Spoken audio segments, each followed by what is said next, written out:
All right, so as Engen told you, I'm Brad Chamberlain. I'm the technical lead of the CHIUW project. And this is a talk that we give a version of every year where we just sort of take stock of some of the highlights that have occurred since the previous year, since we talked to you last year at CHIUW 2022. So without further ado, let me jump in. So as Engen mentioned, this is the 10th annual CHIUW workshop. If you don't know where the name came from, for even longer than 10 years, we've had a happy hour at supercomputing called CHIUW, the Chapel Users Group. And when we were coming up with acronyms for this workshop, I consider myself terrible at naming, but at some point we came up with CHIUW, thinking that CHIUW and CHIUW kind of complemented each other nicely. And of course, CHIUW stands for the Chapel Implementers and Users Workshop. That first year we did it in 2014. We put together this handbill describing the workshop and advertising it and the talks that were going to happen at it. And we pasted it up all over the walls at IPDPS and spent the week as the conference facility organizers basically tore them off the walls. You weren't allowed to put things up, and then we would put up new copies. And in that first year, in the program, what we described was that this was meant to be the first in what we anticipated to be an annual series of workshops designed to bring developers and users of the Chapel language together. And so it's really exciting to be here at the point where we're having our 10th instance of this. I think when we set out, you never know when you start throwing a party, whether anyone's going to come or not. And happily, people did come that first year, and the party has only grown over time, which has been great. This is a photograph from that first CHIUW, and this is kind of at the very end of the day, and it was the very end of the week of IPDPS, and we felt really gratified by the number of people still in the room. Facebook reminded me of this a couple days ago. This is Michael Ferguson giving the talk, still on the team. In the audience, you can see Elliot Ronahan, Lydia Duncan, and others, maybe even yourself. And so again, sort of exciting to look back and see how far we've come.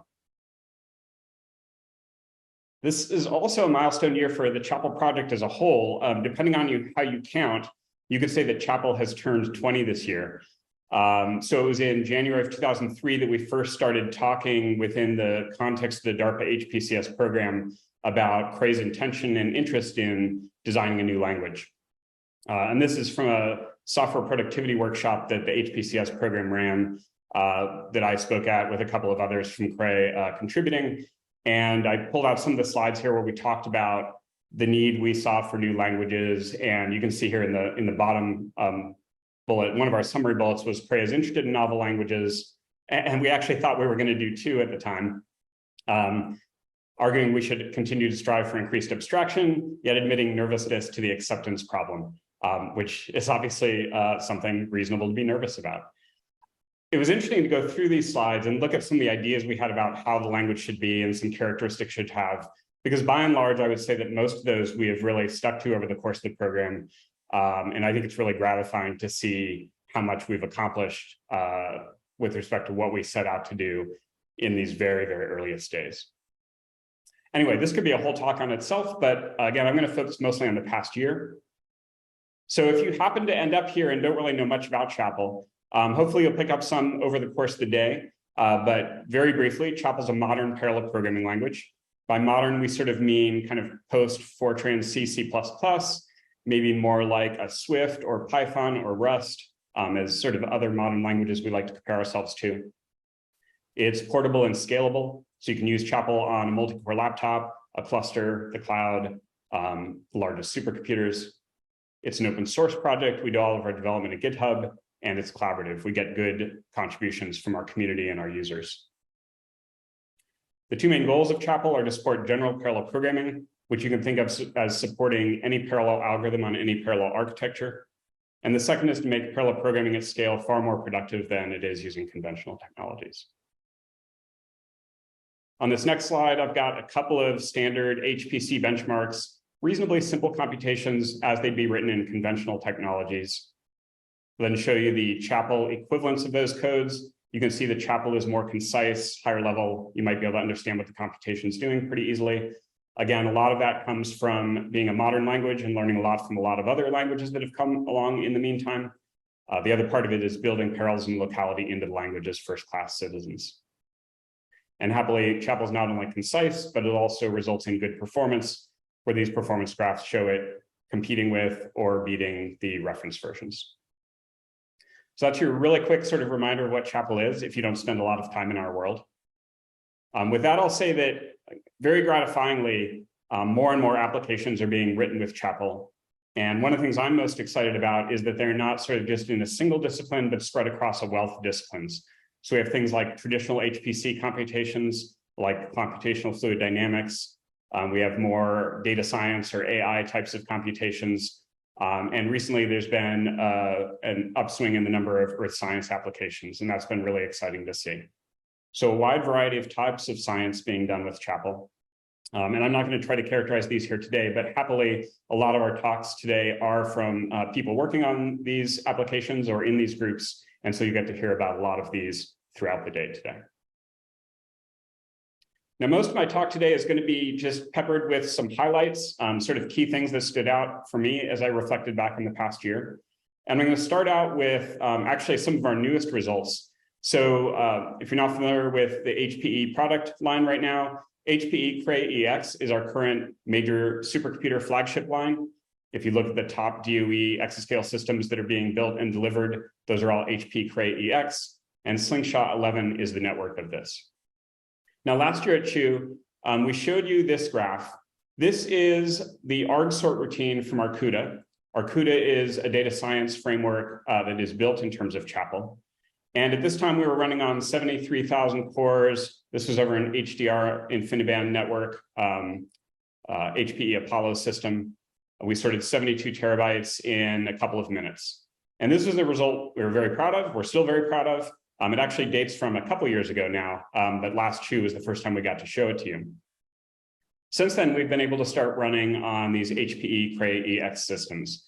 And so this blue line here that I've just added to the graph is the first results we got at a fairly large scale, over 100,000 cores of Cray EX, again, running the Slingshot 11 network. This is 28 terabytes of memory, so a smaller amount of memory, but we achieved a higher rate of 1,200 gigabytes per second so it's about 24 seconds of wall clock time. The green line here is the previous line we saw. So you can see that we, in addition to running on this new system, had made a few adjustments to the software itself to make it scale a little bit better. But this was a result we were happy with that we got in April. And then just a couple of weeks ago, Elliot got access to an even larger EX system. So this is running out to 8,000 nodes, so almost 10 times bigger than the previous run. It's over 1 million cores, again, Slingshot 11, sorting 256 terabytes in 30 seconds. And what I really like about this series of graphs is that each one you look at and you go like, yeah, that's a great result. That's a lot of cores. And then the next one pops up and it's sort of this fractal nature of performance when things are going well, where the top curve looks more or less the same, but then you see the other curves and they're just sort of dwarfed by comparison. So this is a result I'm really excited about. I'm excited as a company that we've got the HPE Cray EX to the point that we can run at this scale. I'm happy that Chapel is running at this scale and getting good scalability and performance. And most excitedly here, this is only about 100 lines of Chapel that Mike Merrill, architect of our CUDA, wrote by transliterating from Nestle, I believe it was. And it's exciting to see such a compact and reasonably clear code delivering such good performance and scalability. A couple other things that happened on the Cray EX this past year, which aren't as visual. We've added the ability to run multiple locales per compute node. So if you had a compute node with two NICs or 4 NICs, you could run multiple locales so that each locale could have its own NIC and drive that network to its maximum ability. You could also run a locale per socket, which helps with things like NUMA behavior within the memory system. We also added the ability to devote a processor core to handling communication. Didn't used to make sense when we only had 4 core, 8 core nodes, but now that we have nodes with 128 cores, sacrificing a core to help with communication isn't that big of a deal and often makes a lot of sense. A couple of things that are next here. We're not going to be talking much more about the EX today, so I want to just give some highlights going forward. These features I just talked about, the multiple locales per node and the devoted core for communication, we're working on extending to other platforms, most notably GasNet over InfiniBand. We've also focused almost exclusively on our CUDA argsort as far as performance and scalability goes. We want to start looking at some of the other benchmarks that we care about at scale and comparing to reference versions in MPI and SHMEM to see how we're doing there. And with that, let me shift gears to another highlight. My second highlight is going to be about Dino. If you're not familiar with Dino, this is a fairly significant effort we kicked off in the last year and a half or so to massively revamp the Chapel compiler. So the motivation here is that the Chapel compiler was originally written very quickly by a small team and as a research project. A lot of that code we're still living with today. We weren't necessarily the best software engineers, and we didn't always have the time to do things the best way possible. And sometimes the best way for a research project isn't the best way for a product anyway.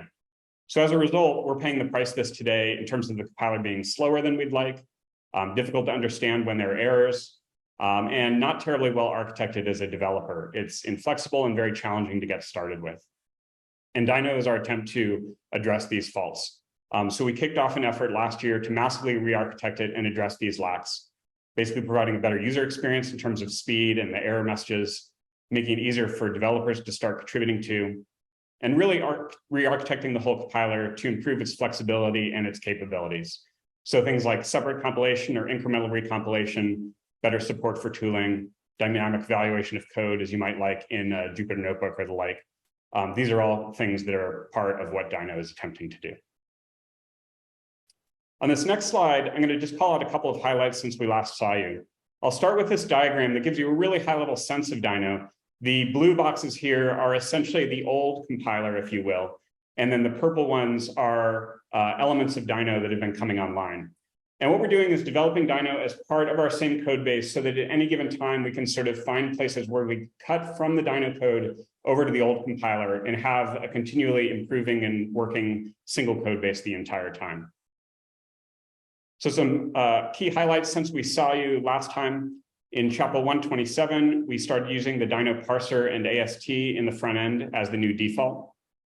In 128, we rewrote our ChapelDoc tool to use the Dino front-end library, which is designed for external tools to basically do things with the Chapel language without having to be built into the compiler, as ChapelDoc was before. In 129, Dino introduced a new error message framework and new error messages along with that. It supports both concise error messages and then more verbose ones that attempt to teach you more about the language as we go. And then on our main development branch today, the Dino scope resolver, which determines when you refer to a symbol X, what X are you referring to, is now used by default. And that will become the default in this month's 131 release, which will be a few weeks from now. So some other key elements are well underway. The next step in compilation is our type or call resolver, which given an expression determines what type that evaluates to or what call is being called in an overloaded situation. The major components of this exist in draft form. So it'll be sort of the next step that we'll get working with the production compiler. We've added the ability to save and restore the Dino AST or internal representation.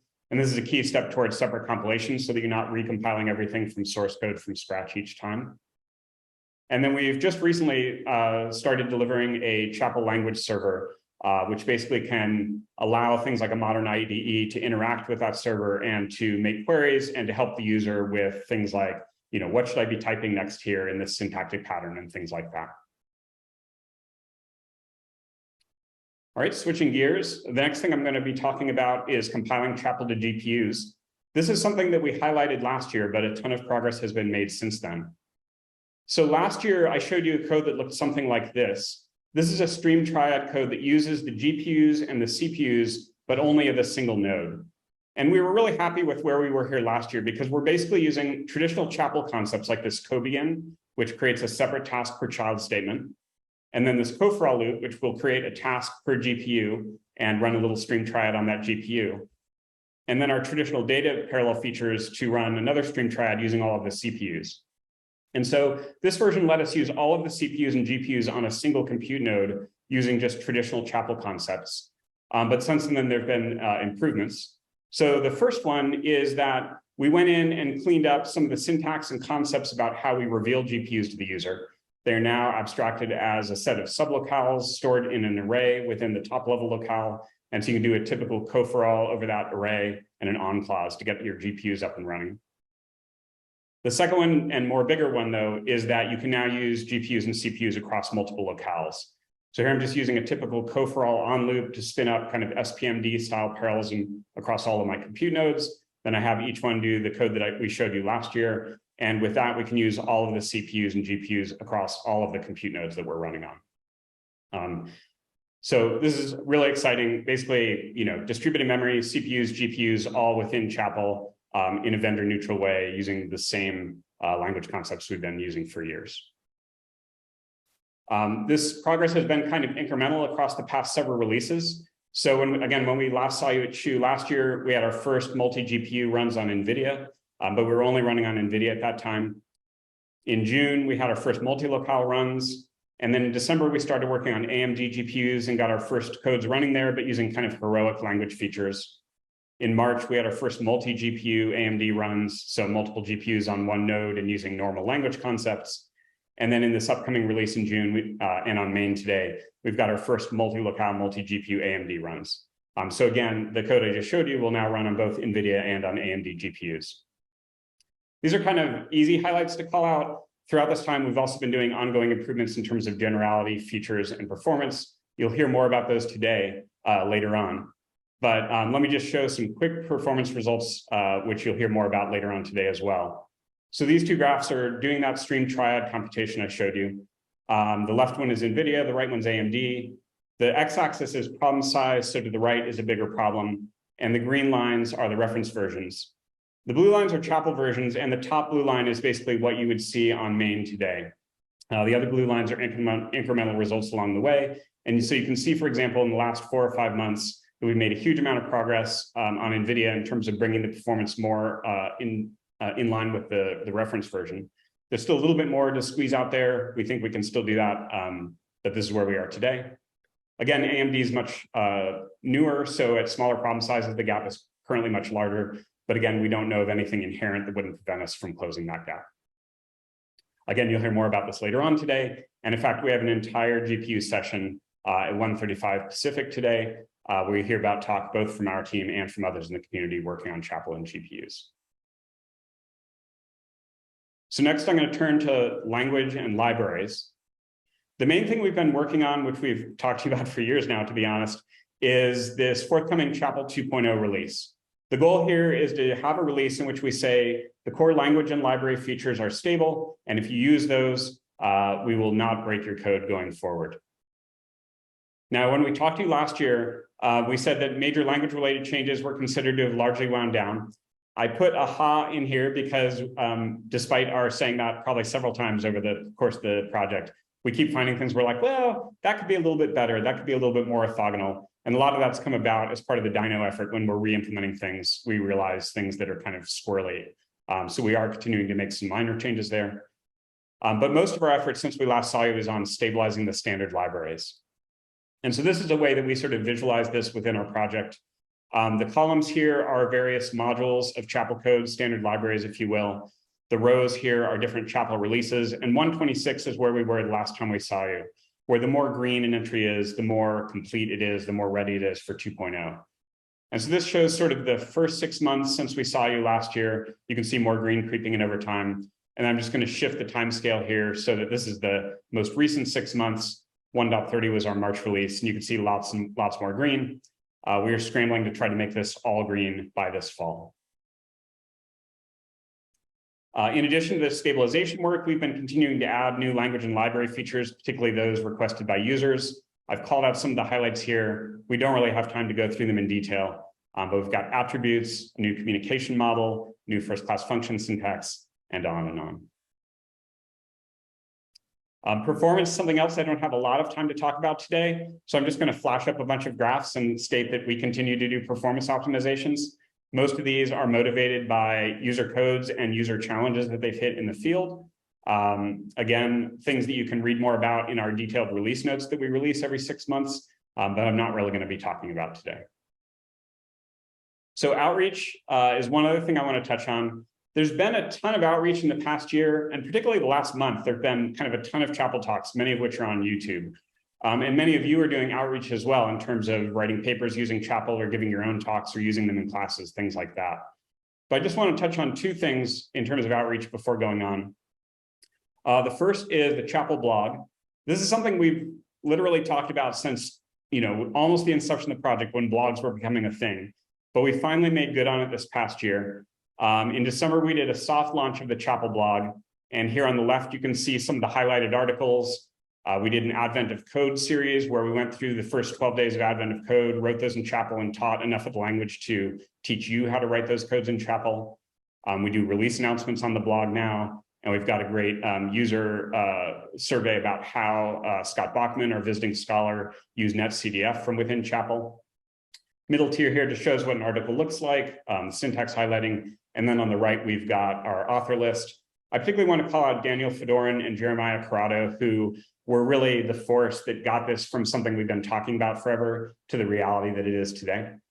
And I also want to say that once we do the hard launch and have instructions for how you can contribute to the blog, we're really hoping to start to see contributions from people in the community. So next year, it'd be great if this author list had many of you on it as well. If you want to write about your experiences with Chapel, that's something we're hoping to support. The one other thing I want to say in terms of outreach is to advertise what I sort of consider our sister workshop. This is the Parallel Applications Workshop with alternatives to MPI plus X. Chapel obviously is an alternative to MPI plus X. This is a workshop that's held at Supercomputing every year. And so if you're doing applications work in Chapel and you'd like to publish at Supercomputing, which is a pretty huge venue in our community, I'd highly encourage you to submit to this.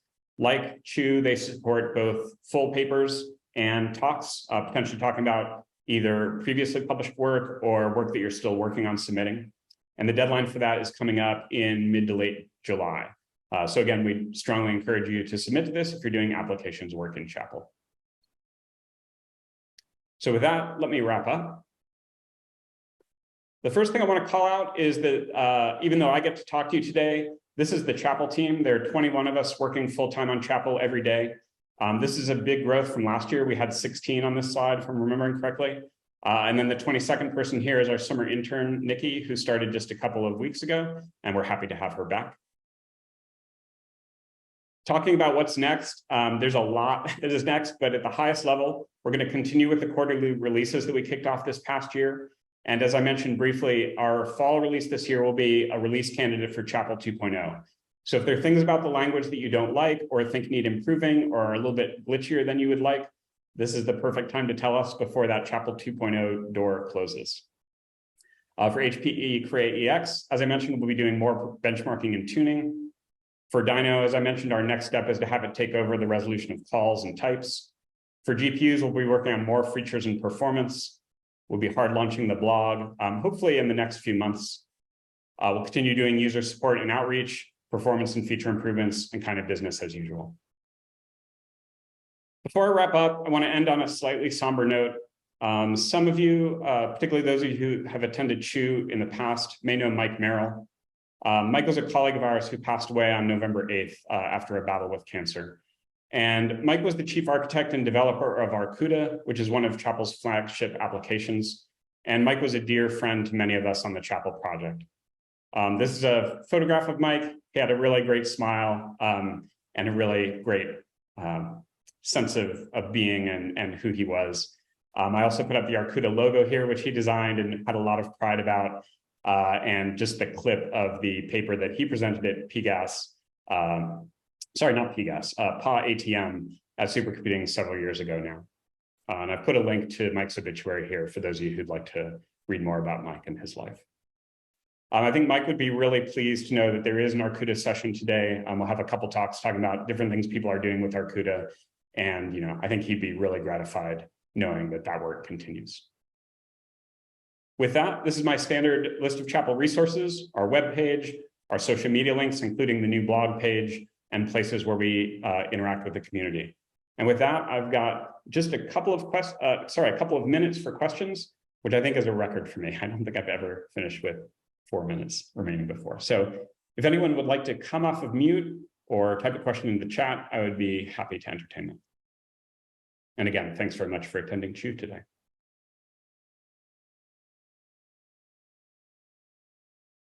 Questions?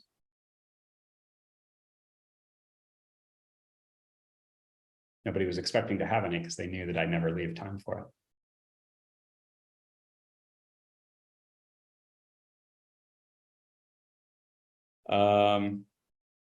I'm seeing a question in the chat. Is there any work underway to integrate Apache Arrow into Chapel? This is something we've talked about from time to time, and we have done some prototyping work in which we have called from Chapel out to Arrow. I think that's a case where we've been looking for kind of the right killer app or use case for someone to really want this, for us to spend more time on it. The one thing we've done that's kind of related is, if you're familiar with Parquet, which is the file format for Apache Arrow, as I understand it, we do have some support within our CHIUW for reading from Parquet into Chapel and writing back out. That code currently lives in the Arcuda repository, but is not specific to Arcuda. So anybody who's interested in Parquet could get that code and use it within their Chapel programs with just a little bit of effort, I think. But I think that's the only work there that I'm aware of. There's also a logistical question. Will all speaker slides be posted on the website after today? So yeah, hopefully next week, we will be posting both the slides from these talks on the program website, and then we will also, we're recording this meeting, and as soon as I can chop up the video into little talks, we'll be putting those talks onto YouTube and posting those links as well. Still have a couple of minutes if anyone has any other questions. Is there any idea for adding satellite raster dataset libraries like Gold Chapel? So I would say within our team, this has not come up, so we don't have any current plans or intentions to do that. And I'm not personally aware of anyone else in the community who has been pursuing that. But if you're attending this call and you know something that might be of interest or use here, I'd encourage you to mention that in the chat. I'll also say that if there are libraries, whether it's these satellite raster dataset libraries or other libraries that have a C interface, it's usually quite easy to interface Chapel to C libraries. So that would be an option going forward there.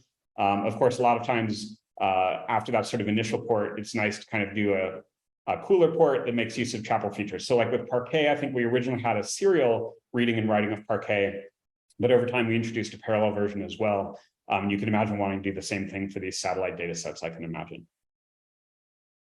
And another question here, curious to know more about Dino. Could I elaborate more on how it works with the LLVM IR generation? So whether we're using Dino or not, Chapel's backend currently by default is the LLVM backend. So we generate our internal representation to LLVM's internal representation and make use of that to code generate. That's, for example, a key part of how we target GPUs. And I don't really have much time to say more than that, and I'm technically now officially out of time. So I'm going to stop there, relinquish control over to the next session, and we can take additional questions here in chat or during one of the breaks coming up. So again, thanks very much for attending CHIUW, and thanks for attending this talk.